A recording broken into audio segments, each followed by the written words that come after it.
بابای خشمت سلامت باشی سلامت باشی چه فکر کنی هستی اومدی که محیرون آقا من شنیدم که تو توی شدی من که مسکو دارم مسکو من قدر توی خواب روی کدوم چی بنای اومدی؟ آقا من نبودم آقا من نه ای مسکو اومدم روسیه نبودم روسیه دا باشی اون دواسط باشی توی اشتراک کردن نکردم اومدم گفتم که نصیب تقدیر میگم اومدم گفتم که مگم جان توی شدی زنگ گرفته با خیسمون با چخیره خیلی کلون چخیره دختری خوبه خیلی تاسازه مدک جو خدا گفتم نمیدونم چخیره زنکی کلبونو 17-18 نمود سلات میکنم 18-19 نمود خراب میکنم اینه قرم این نمی چوی دام میکنه کوی خودش یه نمیشه توزاکی دا جوی یکم احترام دا جوی یکم حرمت تو خوز یکم طرف من تو گفتگی یا خدا باشه اینجا بیشی گفتگیم نیست یکنیم سوش زندگی داریم یکم بارده گفتگی مردک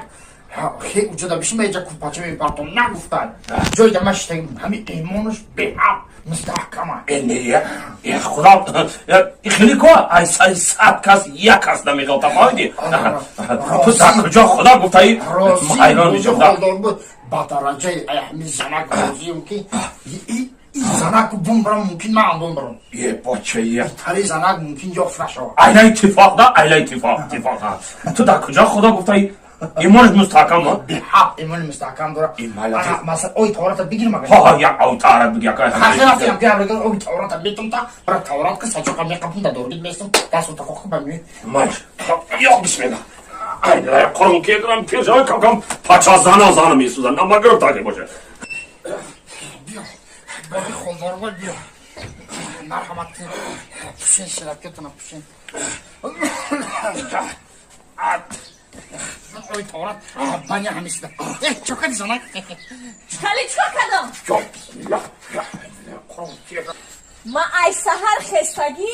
در دستی تو نه جاروب دیدم نه تورا دیدم نه بیلچه تو چو کدستی؟ هیچی مهمون جاروب در کجا؟ این باید کجا میدونم جاروب دیگه تایره اخلاق میدونم خرایی مهمانش تمام بیو بسم الله حاضی تو جاروب نگیری؟ این بلچه را میگیرن تسک 20 مینوت وقت من توزه بینم اخلاق چی نمیخوانه تا آمده کن دیوانه بیا پرا کنیم آمده خانه ته مهمون گذاروندی مهمون بدم حاج بیستم من جان کنم میگم تو یا خدا با کنون نیای اخی دیگه نمیایو پرانیر کن یه بخ دادا که کم نستویم با حاج بیستم مهمون سرش بیده نشم ولی قطع همسا چرچه درست نمیاو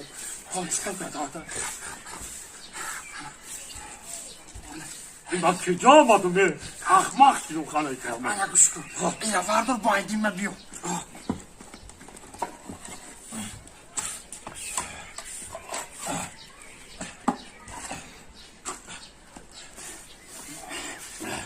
بیا دقیقی دادو رو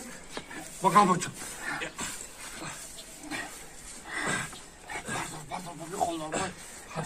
با کلو نیایه با این ترسون نمیخواب بیشتر یا همجا اکشم بالا کنه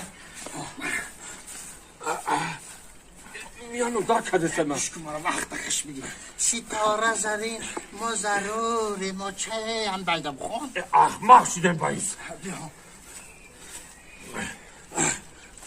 انا مگامو جان مگامو جان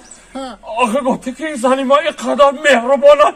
اینقدر مقصد خدمتشم داده اینقدر کایوانایی میگی ایمانش مستحکم ای گفتی که اوخی همتاری مهربان نمیشید اینقدر ایمانش مستحکم نمیشید تازگی دا من اترا بوار میکن